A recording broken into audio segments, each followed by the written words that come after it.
এই বছৰৰ সৰস্বতী পূজাটো মানে এনেকুৱা ইন্টাৰেষ্টিং হৈছে আৰু না লগৰীয়াবিলাক কি ক'ম আৰু মানে চাই আৰু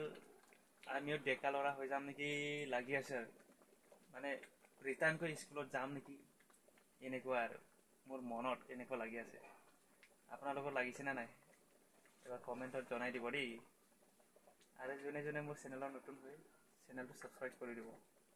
ভিডিঅ'টো আগত চাই লোৱা হে মাথাৰ পাখি আৰু হাতত বাহিলো লাহে লাহে যাওঁ মই ৰাধাৰ কাষলৈ হে মাথাৰ পাখি আৰু হাতত